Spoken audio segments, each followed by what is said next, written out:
Vendre moins et plus cher, ces derniers mois, certaines marques multiplient les techniques pour tenter de tromper d'une certaine façon les consommateurs. On parle de shrinkflation ou encore de cheapflation désormais, mais alors de quoi parle-t-on exactement derrière ces termes? Comment le gouvernement compte-t-il aussi y répondre? Salut, c'est Hugo, j'espère que vous allez bien. Je suis de retour, toujours un petit peu malade, donc sans caméra aujourd'hui, mais c'est donc le sujet à la une des actualités du jour. Et avant de parler de ce sujet, on commence avec une actualité majeure en France, un hommage aux 42 victimes françaises ou franco-israélienne de l'attaque du 7 octobre a eu lieu ce mercredi aux Invalides à Paris. Le président de la République a souhaité organiser cet hommage national, je cite, sous le signe de la lutte contre l'antisémitisme, 4 mois jour pour jour après cette attaque terroriste du Hamas qui a causé la mort de 1160 personnes selon un dernier bilan, avec donc 42 victimes françaises. 3 Français sont d'ailleurs toujours portés disparus ou présumés otages. Lors de cet hommage, Emmanuel Macron a notamment prononcé un discours au nom, je cite, des 68 millions de Français endeuillés par les attaques terroristes du 7 octobre, évoquant, je cite, le plus grand massacre antisémite de notre siècle. Il y a ensuite eu une minute de silence ainsi que la Marseillaise. Alors plusieurs personnalités politiques de tous bords étaient présentes. C'est le cas notamment de l'ancien président François Hollande, du chef du parti de droite Les Républicains Éric Ciotti, du secrétaire national du Parti communiste français Fabien Roussel, ou encore la chef des députés du Rassemblement national Marine Le Pen, la chef des députés de la France Insoumise Mathilde Panot, ainsi que le coordinateur national du mouvement Manuel Bompard était également présent malgré la controverse suscitée. En effet, plusieurs familles de victimes du Hamas avaient demandé à ce que la présence de la France Insoumise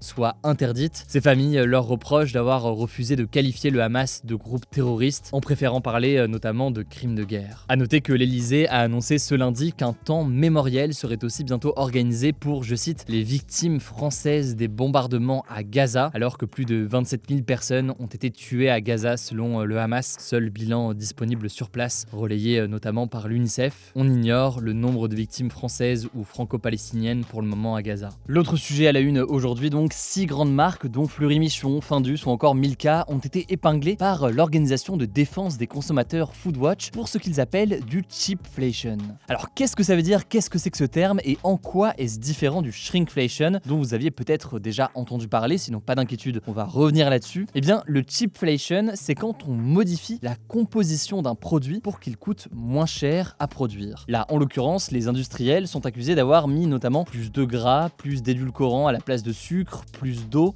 et en gros des aliments donc beaucoup moins chers et moins bons parfois pour la santé, pour remplacer des aliments qui étaient plus nobles en quelque sorte et qui coûtent souvent plus cher. Bon, il faut savoir que cette pratique, elle est pas nouvelle, ça fait des années que les industriels y ont recours, sauf que, eh bien, le plus souvent, ça concernait souvent des produits dits de premier prix, et là, en l'occurrence, l'organisation Foodwatch, eh bien, met en avant des pratiques assez récentes qui ont eu lieu. Alors pour vous donner quelques exemples pour expliquer de quoi on parle ici, aujourd'hui il y a 11% de chair de poisson en moins dans des bâtonnets de surimi Fleury Michon. Autre exemple, selon Foodwatch, la marque Findus a diminué en avril 2023 la quantité de chair de poisson de 75 à 71% dans son colin d'Alaska à la bordelaise. Et là je vais pas vous citer tous les exemples, mais des exemples comme ça, eh bien Foodwatch en fournit beaucoup, avec donc plusieurs marques. Et d'ailleurs ça ne s'arrête pas là, puisque selon Foodwatch, certaines marques en ont même profité pour augmenter le prix au kilo de leurs produits sans en avertir le consommateur. C'est ce que l'on appelle ici donc le shrinkflation. Qu'est-ce que c'est que ça en gros? Eh bien ça consiste à baisser la quantité d'un produit vendu pour un tarif qui reste le même, voire pour en parallèle augmenter le tarif. Autrement dit donc on paye plus pour moins. Et si on reprend l'exemple par exemple de ce colin d'Alaska de Findus,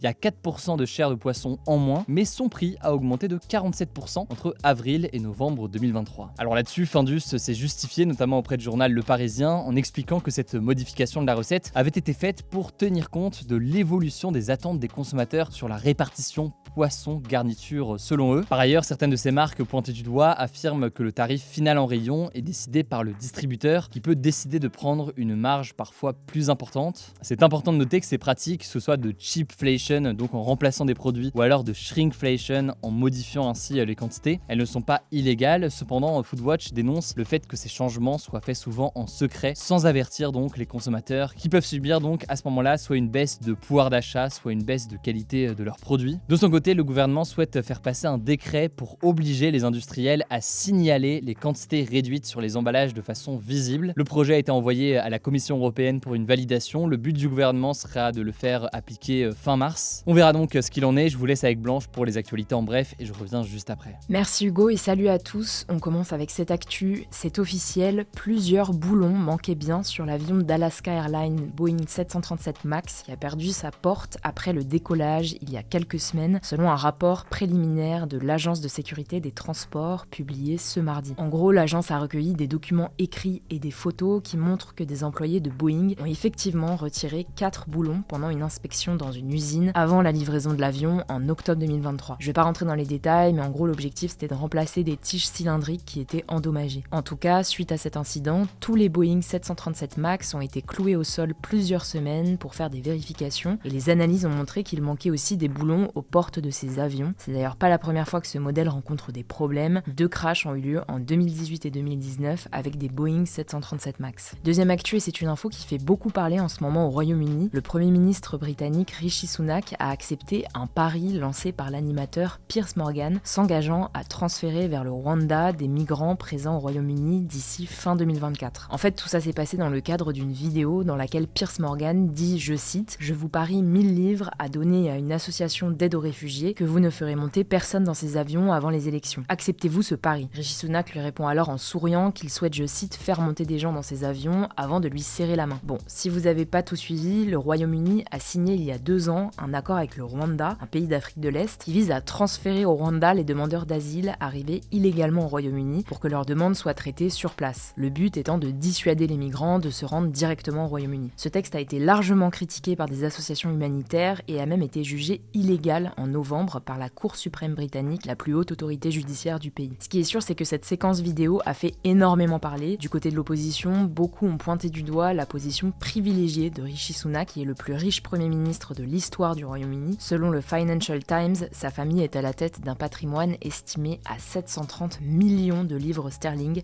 soit 850 millions d'euros. Troisième actu au Japon, une dizaine d'orques, dont plusieurs bébés, sont actuellement pris au piège dans les glaces au large de l'île de Hokkaido, au nord du pays, et luttent pour leur survie. En fait, les orques sont des mammifères, ce qui veut dire qu'elles ne peuvent pas respirer sous l'eau, en tout cas pas plus que quelques minutes. Or là, elles se trouvent dans un espace très restreint et sont donc toutes entassées les unes sur les autres avec le museau en l'air pour pouvoir respirer. Elles se sont retrouvées là à cause de la météo. En effet, il y a eu très peu de vent cette semaine au Japon et donc les glaces n'ont pas pu se déplacer aussi vite que d'habitude. Actuellement, les gardes-côtes ne peuvent pas intervenir car la glace est trop épaisse. Il faut donc attendre que la glace fonde. On vous tiendra au courant. Quatrième actu, et c'est une info assez insolite, un Français a passé 8 ans à construire la plus grande tour Eiffel en allumettes du monde, une tour de 7,19 m de haut, et le Guinness Book des records a refusé de lui valider son record. En fait, le Guinness considère que ce ne sont pas les bonnes allumettes puisqu'elles ne possèdent pas le bout inflammable rouge. Oui, c'est très sérieux. Le Guinness lui reproche également de ne pas avoir acheté ses allumettes dans le commerce. Alors de son côté, Richard Plot, c'est son nom, a expliqué à TF1 qu'il n'avait pas envie de couper toutes les allumettes au bout rouge pour la construction et qu'il a donc préféré se faire livrer seulement les tiges en bois pour aller plus vite. En tout cas, il souhaite désormais l'exposer aux Jeux Olympiques de Paris. Le comité d'organisation s'est montré favorable, on suivra ça. On termine avec cette actu encore insolite. Au Royaume-Uni, des vétérinaires ont sauvé un âne constipé grâce à 24 litres de coca. En gros, cet âne, baptisé Joey, traversait une période compliquée depuis la mort de sa mère en novembre. Il ne se nourrissait plus, ce qui a entraîné le développement d'une occlusion intestinale. Ça lui provoquait d'importantes douleurs gastriques. Et donc pour le soigner, les vétérinaires lui ont administré du coca concentré via un tube nasal qui était directement relié à son estomac. Ils lui en ont donné 3 fois par jour pendant 4 jours. Et alors la bonne nouvelle, c'est que non seulement Joey est guéri, mais en plus il a retrouvé sa joie de vivre. Alors attention, les vétérinaires ont tout de même rappelé que le coca n'était pas une boisson ordinaire pour les animaux, ni pour les humains d'ailleurs, et que cette méthode doit être réservée à des cas très spécifiques. Merci beaucoup Blanche pour ces actualités en bref. Alors je voulais suivre ce podcast en audio. C'est peut-être le moment en plus vu que du coup je suis malade cette semaine et que du coup il y a moins la caméra. Rendez-vous directement sur notre version podcast sur Spotify, Apple Podcast ou autre. Vous tapez Hugo Décrypte et vous allez pouvoir le retrouver. Prenez soin de vous, prenez soin de vos proches et puis on se dit du coup à demain.